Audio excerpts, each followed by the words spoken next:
Okay, ladies and gentlemen, we got some great news with the War Within over the last week. Big discussions from the developers about Mythic Plus and endgame system changes, massive updates to the PTR changing many classes, upcoming pre-patch information, and so much more. My name's Sky for the Comeback Kids. Grab a cup of coffee, sit down. We got a lot to discuss. Okay, now starting off, it looks like we got some major leaks about when the War Within pre-patch date could start, and it's going to be sometime before July 30th. Now, this is all but officially confirmed at this point, but the shown splash screen art here states that the Radiant Echoes pre-patch event will be available July 30th, and that leaves players to believe that this splash screen art should appear on pre-patch servers a week before that, because why else would they make this art asset?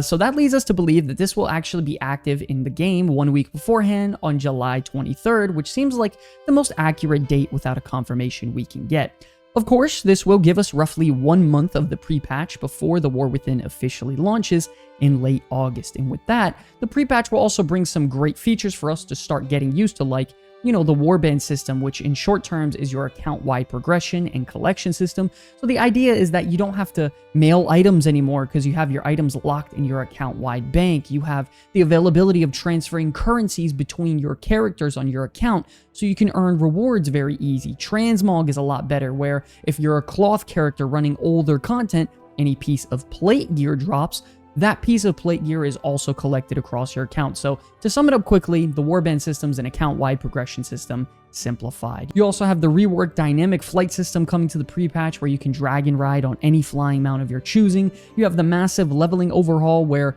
your experience required to level up your character is going to be significantly reduced, as well as, you know, for every character that you level up to max level in the War Within, will now increase the rate at which you level up alternate characters as well. For example, leveling up 2 characters to level 80 will give you 10% additional experience points.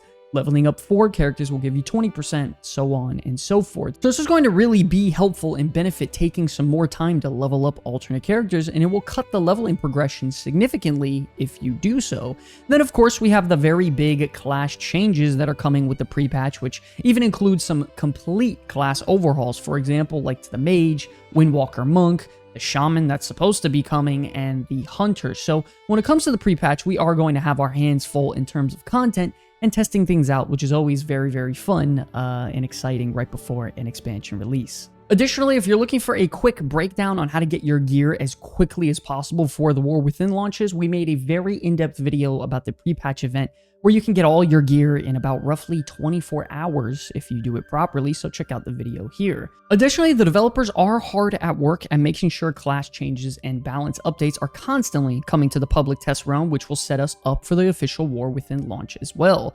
And I'm going to be honest, they are not holding back when it comes to these class changes, you know, massive overhauls, talent updates, class adjustments, specialization changes. I mean, there is non-stop happening over there at Blizzard Entertainment, and the list is probably one of the largest class change lists I've probably ever seen covering World of Warcraft, but it just goes to show the dedication on how hard they're working on trying to take in all the requested changes and bringing feedback to, you know, develop these class balances and gameplay styles that players will actually enjoy in the new expansion. I mean, look at this list right here. It feels like it's never ending. So if you haven't had the chance yet, get on that PTR, dive into some of the class changes in there. It is very, very fun to go test out and, you know, check out your class for the upcoming expansion. Moving on, there recently was a very big interview taken on by Wowhead, speaking with Ian Hazzikostas about a wide variety of endgame features, including a fan favorite being the Mythic Plus system. Now, there are a lot of players out there, whether it be on the forums or Reddit, that want to keep the affix amount to a minimum so it doesn't affect the gameplay of their own personal characters too heavily. For example, there are weeks where you can push and the affixes feel good, and then, you know, you're pushing as high as you possibly can, and then you head into the next week and all of a sudden the affixes feel really bad, and then things just feel dead and slow, and it just feels like a wasted week. There's many players even advocating for affixes that are only positive for the character rather than being negative on the dungeon, and the developers were asked about that specifically, and Ian responded by pretty much stating that their goal is to add fun and variety to keep Mythic Plus fresh week to week at the lower end, so pretty much lower level keys aren't tedious to run through and they feel fresh and give a variety of fun gameplay, so they have their place. but then they're also going to reduce the randomness and dead weeks at the higher end, because there are times where you could push very, very well and the affixes feel good, and then there are other times where it just feels like it's a dead week and there's nothing you could do and you just hit that brick wall. So they want to minimalize that. Then they continue to go on and say that they want to make the affixes highlight the dungeon itself and not add, a bunch of new mechanics that are just tedious just for the sake of being that. And a lot of players agree, they want to bring less affixes at higher levels, so it's not so random in push weeks, while bringing more affixes at the lower level keys that are positive to try to bring more variety and gameplay styles of fun, so that content isn't just neglected and feel tedious. Additionally, one of the biggest problems that was addressed was that when it came to Mythic Plus was that if your class had a bunch of AoE stops, for example, stuns, fears, interrupts, rather than classes that don't really have a lot of that, the overall damage your group would take would be significantly higher if you didn't have tons of CC available with your class spec. Ian responded by saying plainly that the team had started designing specific abilities in the War Within dungeons to go on cooldown when the spellcast has began, rather than it actually being interrupted. So now, if you stop a spellcast in any manner at all, it will now go on cooldown just as it had been interrupted. So the whole point of this whole discussion is that it will be a lot easier to have a sense of diversity when you fight different packs of mobs, where no matter what, they're going to be putting out damage on your group now, because even if you kick their spellcast or interrupt them, they'll just simply hit you over the head and melee you rather than defaulting trying to cast the same spell over and over again, where, for example, a Demon Hunter tank, they were so valuable because they had so many AoE stops where it would force the mob to try and cast the same ability over and over again, and they would take a lot less damage, and that would make that tank so much better than every other tank in the entire game. He continues to say that they want these tools to be for relocating enemies into dungeons, and they don't want this to be the answer to nearly every problem that you're presented with in Mythic Plus, so it reduces viable comp diversity. So to break it down very quickly,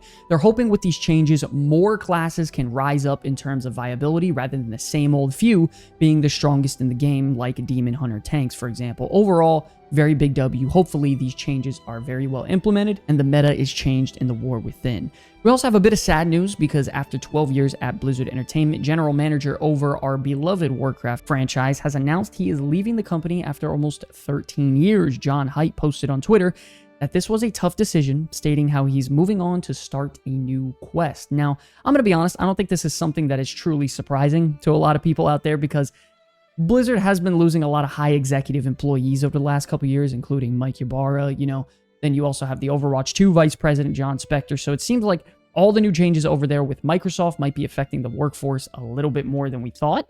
Also, I mean, this sort of thing is kind of normal, though. People change, they move on to different jobs. It's kind of just, the way of the world at this point. Either way, John did play a significant role in Warcraft over the last, 10 years or so, as well as being a major part in Diablo 3. So either way, his creativity and leadership will be surely missed at the new Microsoft Blizzard.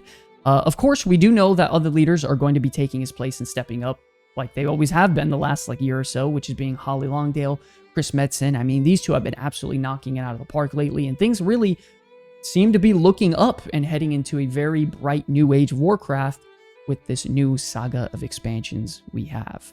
Additionally, it looks like Blizzard Entertainment will have its own presentation at Gamescom 2024, which will interestingly be enough on August 21st through the 25th. And the reason we say this is interesting is because the early access period for the War Within begins on August 22nd, only one day after the event starts. So pretty much dead smack in the middle of the whole convention. Nevertheless, they did make this announcement over on Twitter, stating that we should get ready for our first Gamescom being a part of the Xbox team, and they want us to join them and to stay tuned for more information. Now, of course, it was sad because earlier this year, they did announce that BlizzCon was not going to be returning for 2024, as Blizzard kind of blew their load in the last BlizzCon with how many announcements they actually had, so this wasn't really a surprise to many people. Microsoft did state that this combined showcase will have the biggest booth over at Gamescom, featuring that, they have the Age of Mythology gameplay, Avowed, Diablo, The Vessel of Hatred, Diablo Immortal, Elder Scrolls, Fallout 76, World of Warcraft, The War Within, pretty much all of that and more. So I expect we should get a lot of good gameplay and details about some stuff over there, but I wouldn't expect anything too crazy when it comes to World of Warcraft in particular. Moving on to the community section now, where we take your top comments, shout them out.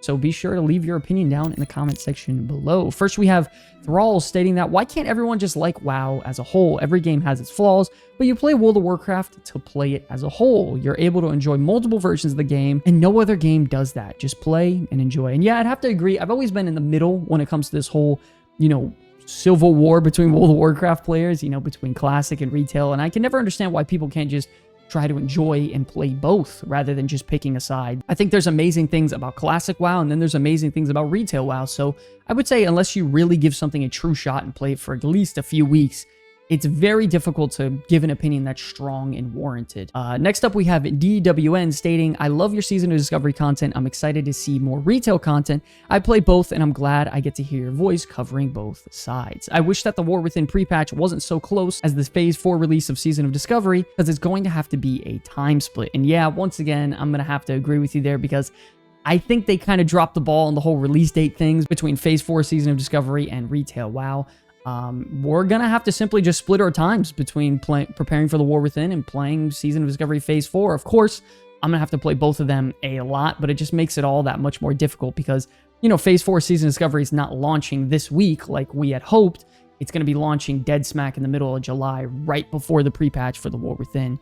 And in my opinion, that's just a little too close. It's gonna be conflicting very heavily. It's going to be very, very hard for a lot of people out there to decide what they want to do. But okay, ladies and gentlemen, that is going to wrap up today's video. We don't have many comments as of yet, so if you're interested in voicing your opinion, let us know about it in the comment section below. If you enjoyed the video, please be sure to like and subscribe. They're absolutely flooded with War Within content and Season Discovery news. Thank you all so much for watching this video. As always, it's an absolute pleasure to be making content for you all. Until the very end, my name is Sky from the Comeback Kids. I'll see you all in the next one. Peace.